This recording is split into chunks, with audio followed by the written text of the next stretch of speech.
Ever since Amy Brown's lung cancer diagnosis, viewers and fans have been worried for the matriarch and for the entire family. Though many aspects of Alaskan bush people have been accused of being staged, no one had the gall to say that about Amy Brown's cancer. Until now. Yikes. Right now, Alaskan bush people season 8 seems to be in limbo. There's been no official news of cancellation or renewal, but for a while it was widely reported that the show was set to continue, albeit in Colorado. The Browns had picked a spot in Colorado, in the wilderness but not too far from a hospital where Amy Brown's chemotherapy treatments and other care could take place. But now it looks like filming has been, at best, postponed.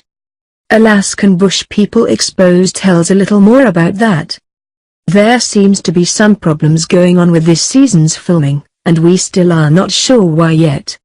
There is no pre-production, production crew are not moving, and so far, the Browns are still in CA. We can confirm parts of that.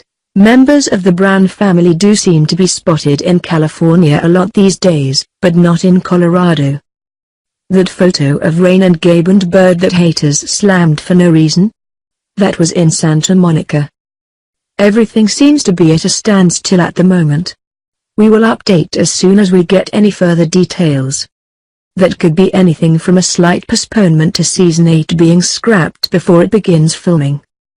Many people suspect that the hiatus might be tied to Amy Brown's illness.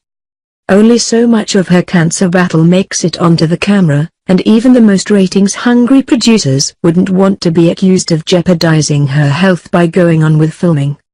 Cancer is bad enough, and then chemo can require some serious recovery time between sessions.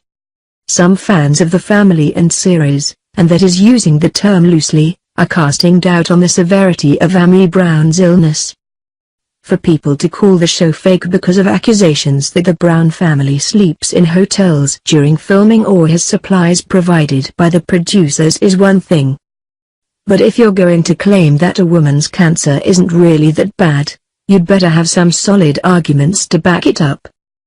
First, it's been pointed out that Amy's doctor who appeared on the show, Dr. Ann Roldow, isn't even a lung specialist.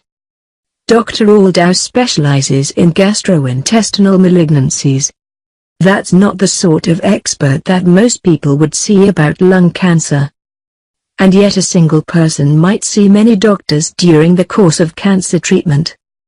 The doctor who is given time on camera for a reality show? That probably has more to do with looks and willingness to appear on TV than with how relevant their specialty is to Amy's cancer. And any doctor can walk you through how a facility works. Some fans expressed confusion, or downright suspicion, because Amy Brown has finished her first round of chemo, and yet still has her hair. Chemotherapy is generally associated with hair loss. However, this confusion, just like the situation wherein Brown is getting hate for taking selfies during her mother's illness, clearly comes from people who have never watched a loved one battle cancer. Chemo can cause hair loss. It can also cause hair to simply thin. And sometimes, people undergo chemotherapy without any change in their hair density at all. So, no, Amy Brown retaining her hair is not suspicious. It's just a good thing, folks. The same thing with Amy not having lost so much weight that she needs a feeding tube, despite being warned that she might. Someone doing reasonably well in their cancer battle doesn't mean that their cancer wasn't that bad to begin with.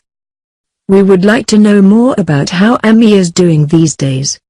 Chemotherapy and cancer make a combination that makes it difficult for most people to enjoy their day-to-day lives.